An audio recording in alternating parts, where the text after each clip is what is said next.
সুপ্রিয় দর্শক আসসালামু আলাইকুম, কেমন আছেন আপনারা? নিশ্চয়ই ভালো আছেন। আজকের ভিডিওতে আপনাদের সবাইকে স্বাগত জানাচ্ছি। আজকে আমি আপনাদের সাথে শেয়ার করব বাচ্চাদের ফার্মের মুরগির কোন অংশ খাওয়াবেন আর কোন অংশ খাওয়াবেন না। তাহলে চলুন মূল ভিডিওতে যাওয়া যাক। বাচ্চাদের ফার্মের মুরগি খাওয়াবো কিনা এটা সচেতন বাবা মায়ের একটা কমন প্রশ্ন থাকে। ফার্মের মুরগি বাচ্চাদেরকে আপনারা খাওয়াতে পারবেন, যেহেতু এটা প্রোটিনের একটা ভালো উৎস এবং সহজলভ্য হওয়ার কারণে প্রতিটা ঘরেই কিন্তু আমরা সপ্তাহে একবার বা দুবার, অনেকে আবার ৩-৪ বারও এটাকে রান্না করে থাকেন। তবে অনেকের ভয় হচ্ছে ফার্মের মুরগিতেই মনে হয় ক্ষতিকর উপাদান থাকে, যেটা অন্যান্য মুরগিতে থাকে না। একটা গবেষণায় দেখা গেছে যে শুধু ফার্মের মুরগি নয়, সকল মুরগিতেই ক্ষতিকর উপাদানগুলো কম বেশি থাকেই। এর কারণ হচ্ছে সব মুরগি একই ধরনের খাবার খাওয়ানো হয় এবং সবগুলোই কিন্তু এখন পালন করা হয় আগের দিনের মতো সেরকম ঘরোয়াভাবে উপায়ে নয় বিধায় প্রত্যেকটা মুরগির মধ্যেই কিন্তু ক্ষতিকর উপাদান থাকে। অতএব সকল মুরগি বাচ্চাকে যেরকম আমরা খাওয়াই, তাই ফার্মের মুরগিও খাওয়াতে হবে বা খাওয়ানো হয়।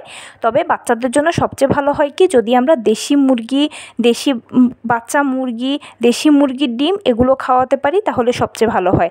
তবে আবার কথা কি, দেশি মুরগি তো সবসময় পাওয়া যায় না, বা গ্রামাঞ্চলের দিকে দেখা যায় এগুলো লালন পালন করার ভালো একটা উৎস থাকলেও শহরের দিকে সেভাবে লালন পালন করার সুযোগ সুবিধা থাকে না। তাছাড়া দেশি মুরগি একটু শক্ত টাইপের হওয়ার কারণে বাচ্চারাও পছন্দ করে না। ইত্যাদি কারণে দেশি মুরগিটা আসলে খুব কমই খাওয়ানো হয়, হয়তো ক্বচিৎ বছরে একবার। কিন্তু ফার্মের মুরগিটা রেগুলারলি খাওয়ানো যেহেতু হয় বা খাওয়াতে যেহেতু হবে, তাই খাওয়াতে পারবেন, সমস্যা নেই। তবে ফার্মের মুরগির সব অংশ কিন্তু বাচ্চাকে দেওয়া যাবে না। ফার্মের মুরগির আপনি শুধুমাত্র মাংসল অংশটাই বাচ্চাকে দেবেন, মানে হচ্ছে রানের অংশটা আর বুকের সাইডের অংশগুলোই বাচ্চাকে দেবেন।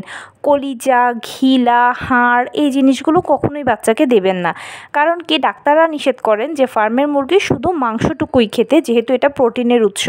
আর কলিজা, ঘিলা, হাড় এগুলোতে প্রথম দিকে মেডিসিনটা বেশি দেওয়া হয় বিধায় কিন্তু এই জিনিসগুলোকে অ্যাভয়েড করতে বলা হয়। তাই যখন আপনার বাচ্চাকে আপনি ফার্মের মুরগি খাওয়াবেন তখন অবশ্যই বুকের মাংস আর রানের মাংসের অংশগুলোই খাওয়াবেন, এর বাইরে অন্য কোনো অংশ তাকে খাওয়াবেন না। তবে রান্না করার ক্ষেত্রে কি, খুব ভালোভাবে ধুয়ে তারপরে আপনারা ভালোভাবে প্রসেস করে একদম প্রপারলি কুক করে তারপরে বাচ্চাকে খেতে দেবেন।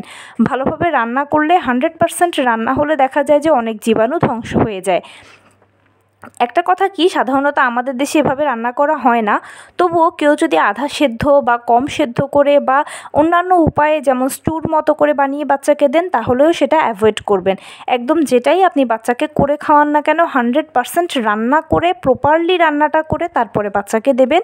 এবং ফাইনালি আরেকবার বলছি, বুক ও রানের দিকে যে মাংসল অংশগুলো রয়েছে সেগুলোই দিবেন, তার বাইরে কোনো ইন্টারনাল অর্গান কিংবা হাড় কিছুই দেবেন না। ইনফ্যাক্ট বড়রাও খাবেন না। তো এই ছিল আজকের ভিডিও। কেমন লাগলো বলুন?